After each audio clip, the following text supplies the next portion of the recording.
नाज़रीन, ज़ुल्फ़िकार अली भुट्टो और ग़ुलाम मुस्तफ़ा खर एक औरत के घर से कुरान मजीद चोरी किया था। ये औरत कौन थी और भुट्टो की ज़िंदगी में उसका क्या किरदार था? बड़ी तारीखी कहानी है, तवज्जो से सुनिएगा। ये वाक़या ग़ुलाम मुस्तफ़ा खर की साबका बीवी और शहबाज शरीफ की मौजूदा बीवी तहमीना दुरानी ने अपनी किताब माई फ्यूडल लॉर्ड में बयान किया है। नाज़रीन, इस कहानी की तफसील से पहले हम आपको ये भी बताते चलें कि ये किताब दुनिया की 36 ज़बानों में ट्रांसलेट हो चुकी है और जब तहमीना दुरानी ने ये किताब लिखी थी तो उसका बेशतर ख़ानदान उनसे खफा हो गया था, जो शायद आज भी है। वो लिखती हैं कि मिस्टर भुट्टो का हुस्ना शेख से इश्क चल रहा था, जो कि एक तलाक याफ्ता मगर इंतहाई खूबसूरत औरत थी और उस वक्त कराची रिहाइश पजीर थी। मिस्टर भुट्टो अक्सर हुस्ना शेख से मिलने जाते और मुस्तफ़ा खर भुट्टो को वहाँ गाड़ी पर छोड़ने का फरीज़ा सर अंजाम देते और फिर मुकर्रा वक्त पर ले आते। ज़ुल्फ़िकार अली भुट्टो उस औरत के दीवाने थे। अगरचे मिस्टर भुट्टो के हुस्ना शेख से ताल्लुकात की खबर उस वक्त फैली जब भुट्टो का सूरज ज़वाल पजीर हो रहा था, फिर भी सालों तक ये मामला एक खुला राज रहा। हुस्ना शेख से भुट्टो साहब का इश्क तब शुरू हुआ जब अयूब दौर में भुट्टो साहब वजीर थे। हुस्ना शेख एक बंगाली वकील अब्दुल्लाद की बीवी थी। 1971 में अब्दुल्लाद को पुरअसरार अंदाज में कत्ल कर दिया गया। गालिब इम्कान है कि उसे सरकारी आदमियों या फिर बदर ग्रुप ने ठिकाने लगाया था। हुस्ना शेख पठान बंगाली नस्ल से थी। वो बड़ी शानदार गुफ्तगू करती और खूबसूरत तो वो बला की थी।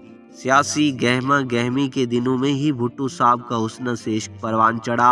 मुस्तफ़ा खर भुट्टो साहब को हुस्ना के मकान पर छोड़ने जाते क्योंकि इस मामले में भुट्टो साहब किसी और पर इतबार नहीं रखते थे। एक बार जब मुस्तफ़ा खर मिस्टर भुट्टो को हुस्ना के घर छोड़कर वापस आ गए तो भुट्टो साहब और हुस्ना का किसी बात पर झगड़ा हुआ और ये इतना तूल पकड़ गया कि साबिक वजीर खारजा और मुस्तकबिल के वजीर आजम पाकिस्तान के लिए हुस्ना ने उसी वक्त अपने घर का दरवाज़ा बंद कर लिया था। भुट्टो साहब ने हुस्ना की बड़ी मिन्नतें की और उसे मनाने की कोशिश की मगर कोई भी तरीका बेहतर साबित ना हुआ और हुस्ना ने भुट्टो साहब को घर में दाखिल नहीं होने दिया।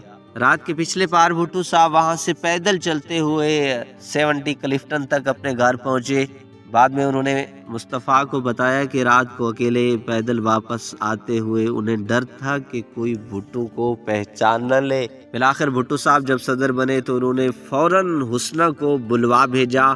मुस्तफ़ा खर बताते थे कि भुट्टो साहब उन दिनों कुर्सी पर बैठे सिगार पी रहे होते और हुस्ना फर्श पर उनके कदमों के पास बैठी होती। भुट्टो साहब का एक हाथ हुस्ना के लंबे बालों से खेल रहा होता। ये इतनी ज़हीन औरत थी कि मिस्टर भुट्टो उसके साथ सियासी मामलात पर भी गुफ्तगू करते। जब हुस्ना शेख की बेटी की शादी होने वाली थी तो हुस्ना ने भुट्टो साहब पर दबाव डालना शुरू किया कि वो अपने और उसके ताल्लुकात को कानूनी तहफ़्फ़ुज़ दे दें और उससे निकाह कर लें क्योंकि ये उनकी बेटी के मुस्तकबिल का सवाल था। भुट्टो साहब ने हुस्ना की बात सुनी और उन्हें एक तजवीज़ दी कि वो इस सियासी मोड़ पर दूसरी शादी के स्कैंडल को अफोर्ड नहीं कर सकते।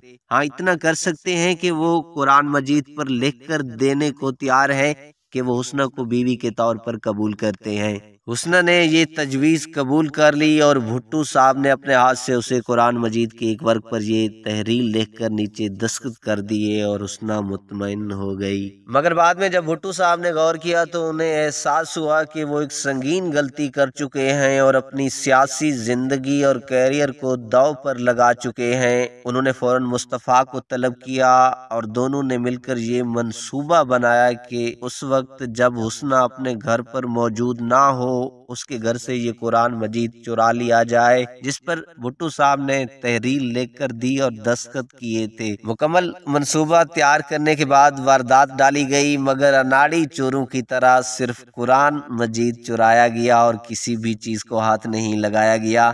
जब हुस्ना को पता चला तो वो फौरन समझ गई और भुट्टो साहब पर इल्जाम लगाया मगर ज़ुल्फ़िकार अली भुट्टो मुकर गए और इस वारदात से लाइल्मी का इजहार किया।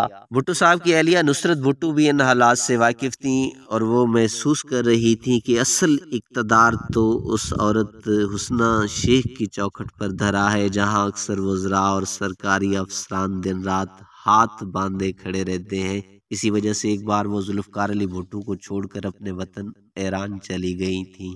ناظرین، کہانی آپ نے سنی، ہاں اس کے بارے میں ایک کومنٹ ضرور کیجیے گا۔